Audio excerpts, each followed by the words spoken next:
Good morning on what is a bright, clear, yet still cool day. It is Tuesday, the 14th of June, and I'm in the reading nook with a nice hot cup of tea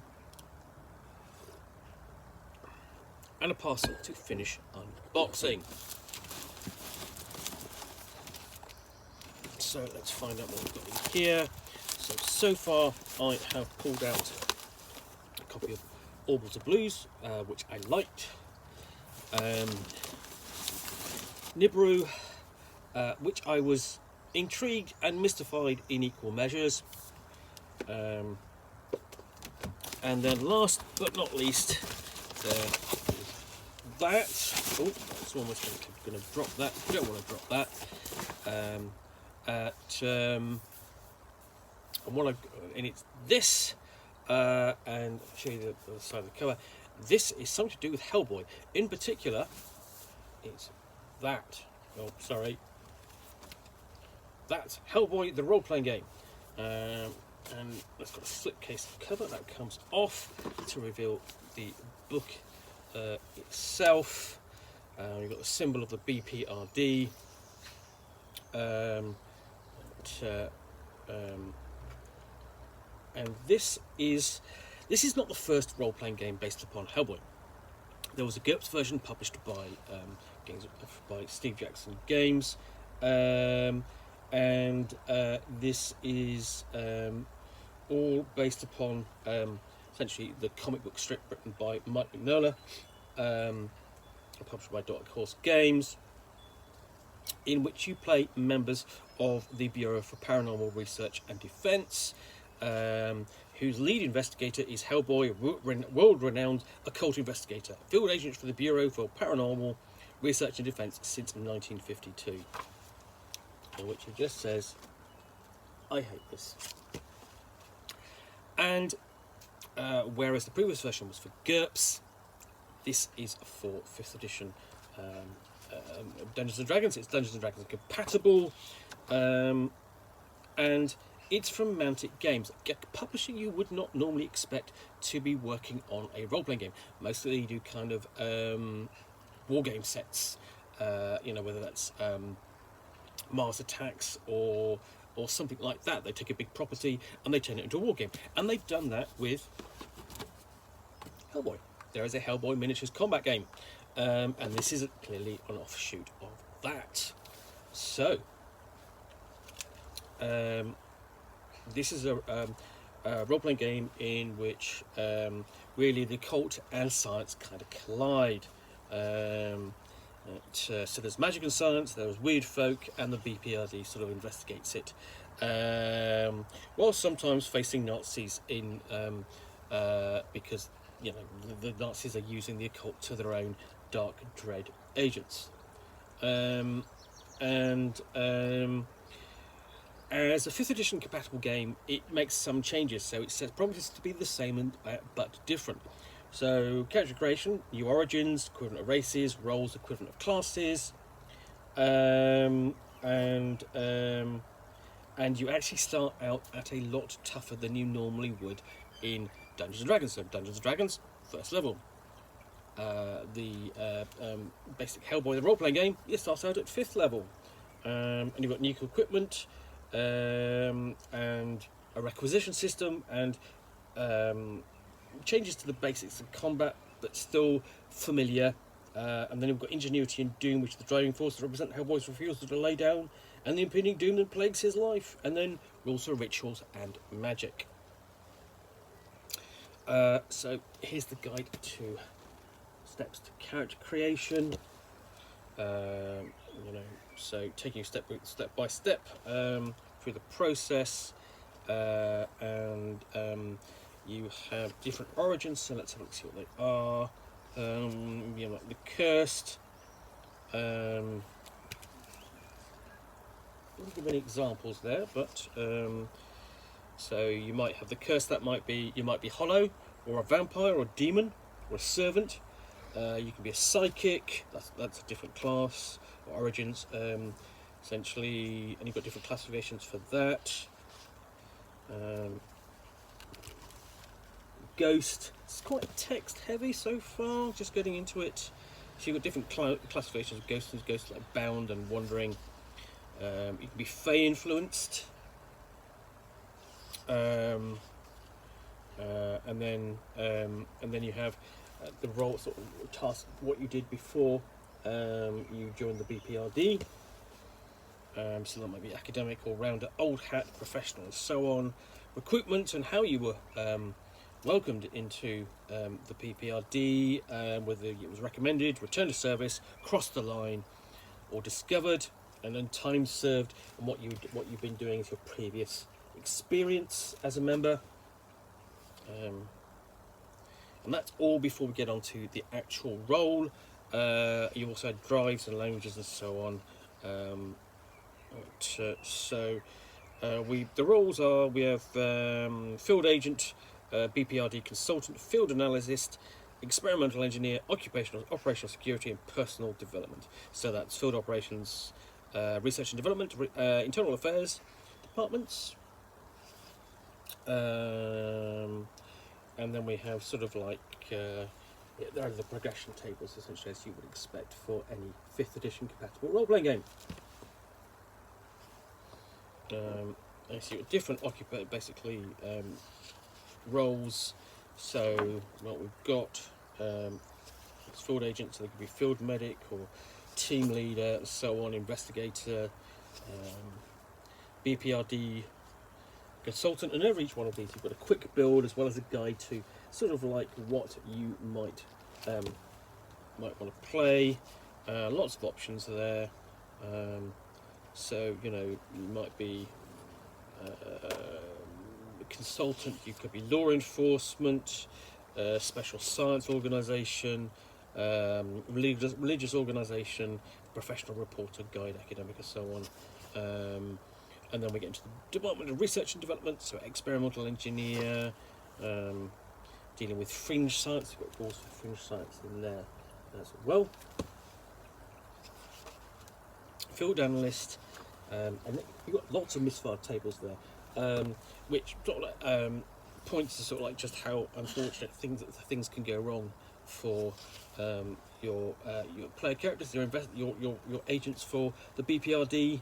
Then we have security, whether that's internal affairs, so oversight of security, fire team director, emergency technician, personal development, essentially HR. So you can play a member of HR for BPRD, bureaucrat, and then we get on to feats particular to the BPRD.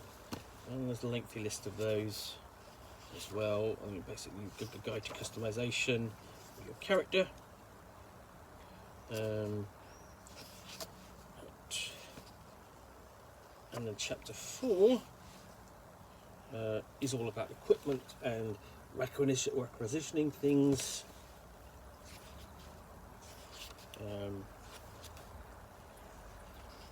Whether things that's like a gas mask or field lab kit, tarot cards, rubber rounds, stun grenades, all the sort of equipment you might need.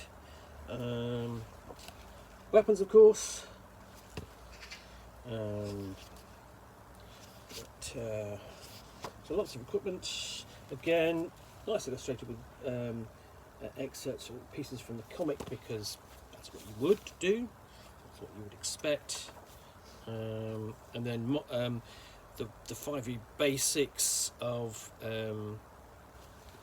how the game is played, basically the basic roles and rules. All pretty much familiar, as you would expect. And you've got rules for travel, equipment, travel, and survival, and so on, and activities between adventures. So downtime activities, and then you can have backup agents as well. So you literally could have, more than one player character of your own. So you literally have a PC as a backup agent table there. So things going on, sort of like, as well as your elsewhere, as well as the main investigations and so on. Then we have section on combat.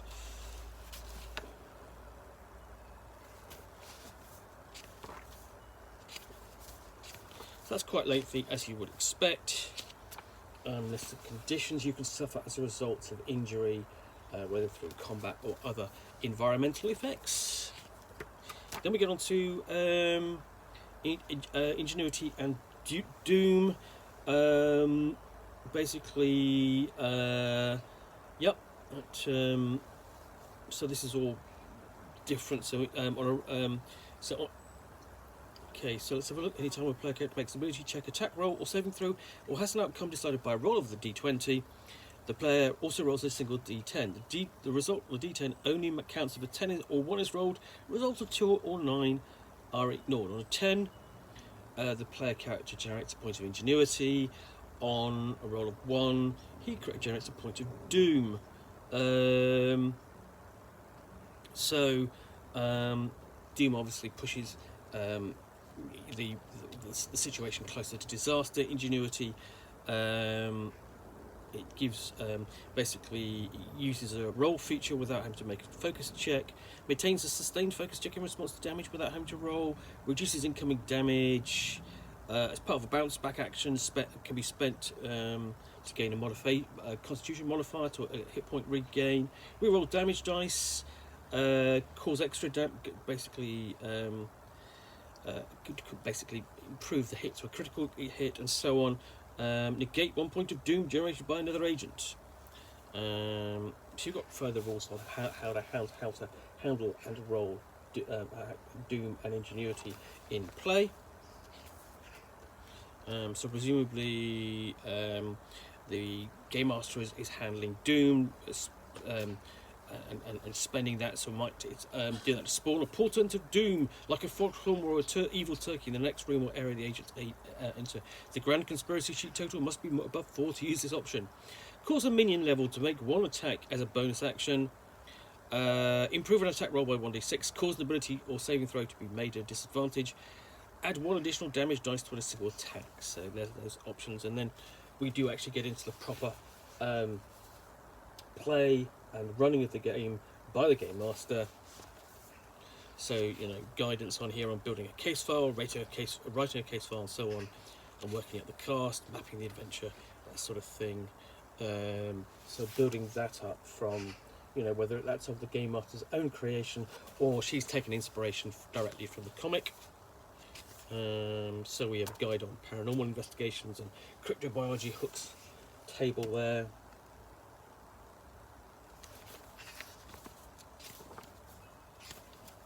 Demonology, ghost hunting, paranormal locations, adventure hooks, all a nice bit of guidance there ready for the Game Master.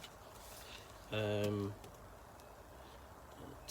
then we have an example paranormal location supported by more tables, all good reference points, and we have a types of paranormal location, so you can actually develop those and make much more of those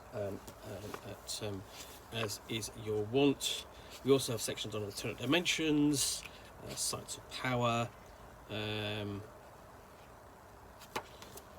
magic, rites, rituals. So we've got an example of ritual casting and a complete guide to handling that in the game.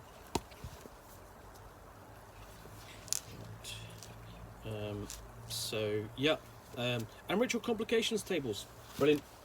When you're rolling your botches and stuff like that.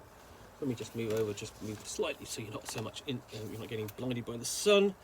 So lots of lists of rituals. Just fleeting through that quickly. Even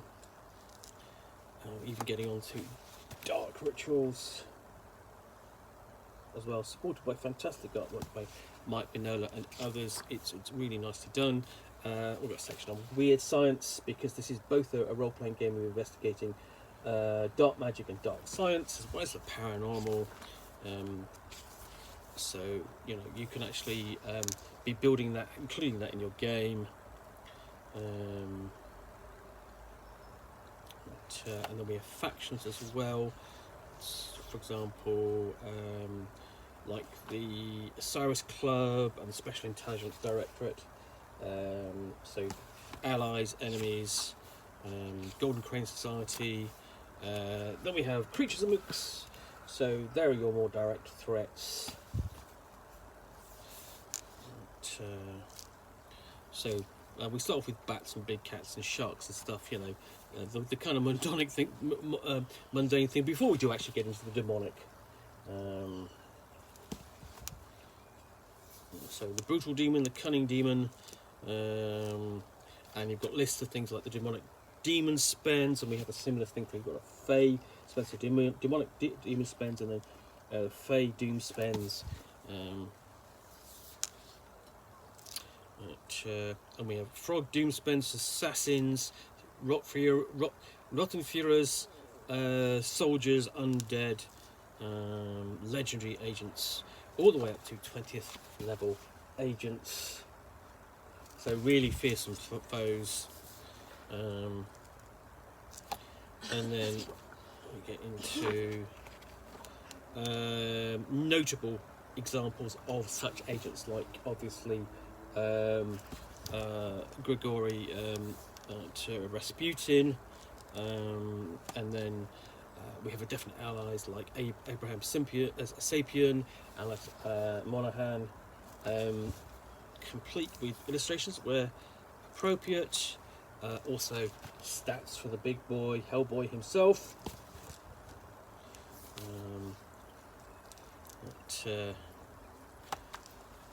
And more.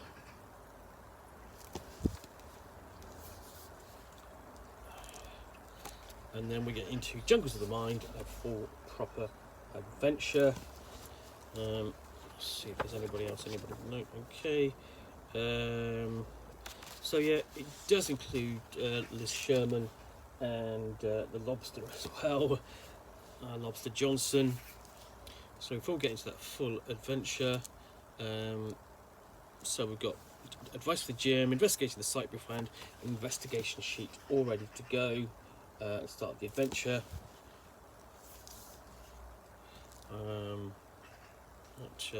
In a couple of nice maps, and you kind of there's commanders involved. So there's probably going to be a bit of sneaking, some combat, and more. And you've got an image of the location as well. It gives it a nice idea of what it's like. So yeah, and then appendices we have essentially this is integrations, and this really is a guide to integrating the game, sort of basically the role-playing game with the miniatures combat game. So there is that option. So there's a guide to using both, so you can actually play this using the miniatures and the scenery and the floor plans, everything from the miniatures combat game, so you can combine the two. So there's guidance there as well. And then I've got a guide, also a section on Hellboy guideline timelines, so and going back over the past as well. We have a decent index. So yeah, nicely, I think that's a nice addition at the end. We actually have a timeline of all the books. That's a nice addition. Appreciate that addition in the back there. So yeah, that's Hellboy role-playing game. Let me just put the put it back in its full cover so you can see it in its lovely ply. Okay. So yeah, that is Hellboy the role-playing game from Mantic Games. Interesting edition, and I look forward to giving that a proper review at some point.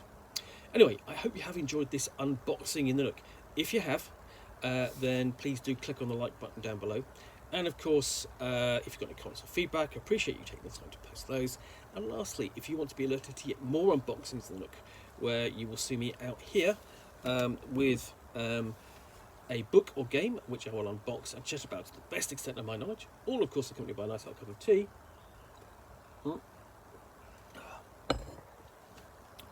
Then please do hit that subscribe button.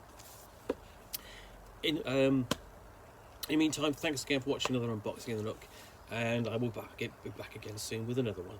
Bye for now.